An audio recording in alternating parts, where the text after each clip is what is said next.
నమస్తే. ఇన్నాళ్ళు నన్ను సపోర్ట్ చేస్తూ, ఎంకరేజ్ చేస్తూ మీ ప్రేమని నాకు అందిస్తున్న ప్రతి ఒక్కరికి కృతజ్ఞతలు.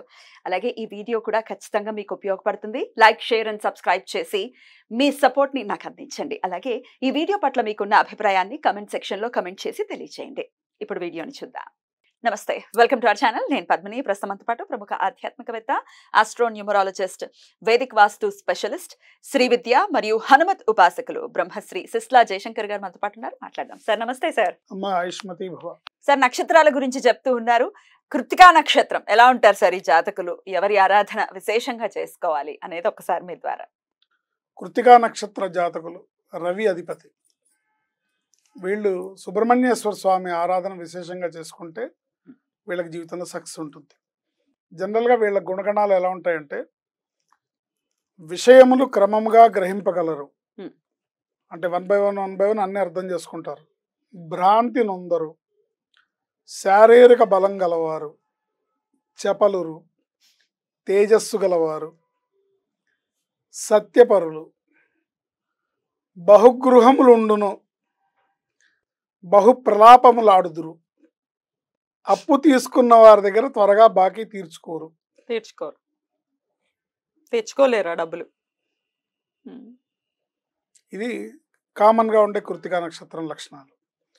ఇకపోతే 1వ పాదం వాళ్ళ లక్షణాలు డిఫరెంట్గా ఏమి ఇచ్చారంటే, మతాభిమానులు, విద్యావంతులు, పశు సంరక్షకులు, అనారోగ్యత అంటే ఆరోగ్యం, ఒరిజినాలిటీ ఉండదు, లేని సామర్థ్యాన్ని ఆపాదించుకోవడం, ఒరిజినాలిటీకి భిన్నంగా ఉండాలి అని అనుకోవడం, చివరి క్షణంలో ఓపిక నశించి కార్యమును చెడగొట్టగలరు, ప్రయత్నపూర్వక నిరీక్షణానంతర ఫలితాలు సిద్ధిస్తాయి వీళ్ళకి. అంటే ప్రయత్నపూర్వకంగా ఓర్పు సహనం చాలా అవసరం అని చెప్తున్నారు. ఇక్కడ గ్రంథకర్త ఏం చెప్తున్నారంటే, పరాశర మహర్షి ఓర్పు సహనము చాలా అవసరము అని చెప్తున్నారు. విషయాలు క్రమంగా గ్రహింపగలరు, భ్రాంతి నొందరు అంటే భ్రమల్లో పడరు, శారీరక బలం గలవారు, చపలురు అంటే చపల చిత్తం అంటే అది తినాలనిపిస్తుంది, ఇది తినాలనిపిస్తుంది, ఫుడీ, అది నెగిటివ్ ఏం కాదు. తేజస్సు గలవారు, సత్యపరులు, బహుగృహములు ఉండును, బహు ప్రలాపములాడుదురు, అప్పు తీసుకున్న వారి దగ్గర నుండి త్వరగా బాకీ వీళ్ళు తలుచుకుంటే అయిపోతుంది, కానీ తీర్చుకోరు. అన్నట్టుగా 2వ పాదం వాళ్ళు, 2వ పాదంన ఆచారహీనత, కోపము, వేదములపై విశ్వాసరాహిత్యము, స్వార్థము, జాలిని స్వార్థం అతిక్రమిస్తుంది. లౌకికమే ప్రధానం అంటే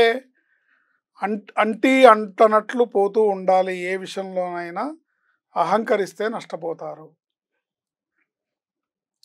ఆచారహీనత, కోపము, వేదాలపై విశ్వాసరాహిత్యము, స్వార్థము, జాలిని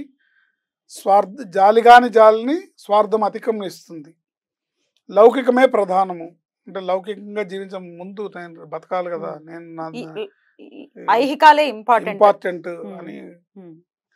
అని అంటనట్లు పోతూ ఉండాలి. ఏ విషయంలోనైనా అహంకరిస్తే నష్టపోతారు. ఇది 2వ పాదానికి చెప్పినవారు మహర్షి చెప్పింది. 3వ పాదం వారు మందులు, ధైర్యవంతులు, టక్కరులు, లోభత్వం లేని డాంబికము, అనవసరమైన వాటి యందు జిజ్ఞాస, ఆత్మవంచన, స్వయంకృతాపరాధాలతో అభివృద్ధిని ఆటంకపరుచుకుంటారు, లేని సిన్సియారిటీని నటిస్తారు. అవగుణాలు ఉన్నాయా మాకు? వ్యక్తిగతంగా మళ్ళీ మార్పులు ఉంటాయి. మనం అన్ని మనం ఓన్ చేసుకోకూడదు. అవును సార్. కామన్ లక్షణాలు ఇవి. మళ్ళీ దీనికి డేట్ ఆఫ్ బర్త్ ఉంటుంది, మళ్ళీ ఇతర గ్రహాలు ఉంటాయి, గ్రహస్థితి, గ్రహకుండలి, గోచారం, గ్రహచారం అన్నీ ఉంటాయి. పేర్ల నెంబరు, పి అనే అక్షరము, ఐ చివర్లో ఐ అనే అక్షరం, వీటన్నిటి ప్లే చేస్తుంటాయి. 4వ పాదంన బీదవారు, అనారోగ్యత, తగాదాల ప్రీతి. కొంచెం తగాదం పెట్టుకోవడం అంటే బాగా ఇష్టం. కయ్యానికి ముందుంటారు. వ్యసన ప్రీతి, వ్యసనాల యందు కూడా మక్కువ కలిగి ఉంటారు. ఒరిజినాలిటీకి భిన్నంగా వ్యవహరిస్తారు. లేని ప్రతిభను ఆపాదించుకుంటారు. అతి తెలివితో కష్టాలు కొని తెచ్చుకుంటారు. Right.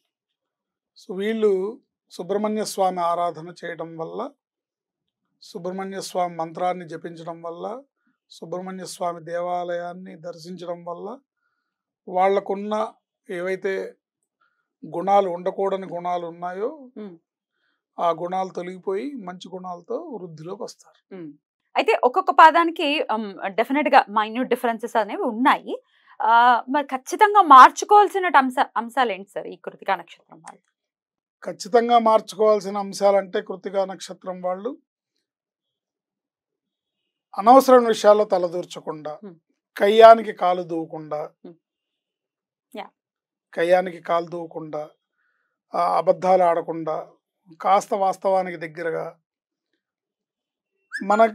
మనకి ఎంతవరకు కావాలి, ఏం చేయాలనే దాని మీద దృష్టి పెట్టి, దైవం మీద నమ్మకంతో, అంటే ఇక్కడ వీళ్ళకి వేదాల యందు కూడా విశ్వాసం తక్కువగా ఉంటుందని చెప్తున్నారు కాబట్టి కాస్త ధర్మం మీద, దైవం మీద ఆసక్తిని పెంచుకొని, దైవాన్ని ఆలంబనంగా చేసుకొని, కాస్త మంగళవారం నాడు వీళ్ళు విశేషంగా సుబ్రహ్మణ్య స్వామిని దర్శించుకోవడం, సుబ్రహ్మణ్య స్వామికి సంబంధించిన పూజ చేసుకోవడం. ఇప్పుడు అందున ఇవాళ ఈరోజు స్కంద పంచమి, ఈరోజు స్కంద పంచమి, గురు పంచమి, రేపు స్కంద షష్ఠి. ఎందుకంటే సూర్యోదయానికి షష్ఠి ఉండాలి, అప్పుడు స్కంద షష్ఠి అవుతుంది. సో రేపు స్కంద షష్ఠి.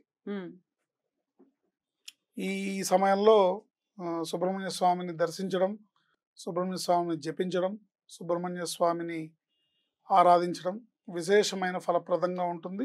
వీళ్ళ జీవితాంతం మంగళవారం నాడు ఉపవాసం ఉండి సుబ్రహ్మణ్య స్వామిని దర్శించడం వల్ల తెలిసి తెలియక ఉండే, ఇప్పుడు అందరూ జాతకాలు చూపించుకోరు అందరూ, బట్ మంగళవారం నేను కృతికా నక్షత్రం నాది అంటే నేను మంగళవారం నాడు సుబ్రహ్మణ్య స్వామి గుడికి వెళ్ళాలి, సుబ్రహ్మణ్య స్వామిని తలుచుకోవాలి, సుబ్రహ్మణ్య స్వామిని ఆరాధించాలనే విషయం కూడా గుర్తుపెట్టుకుంటే మిగతా విషయాలన్నీ దారిలోకి వస్తాయి తప్పకుండా.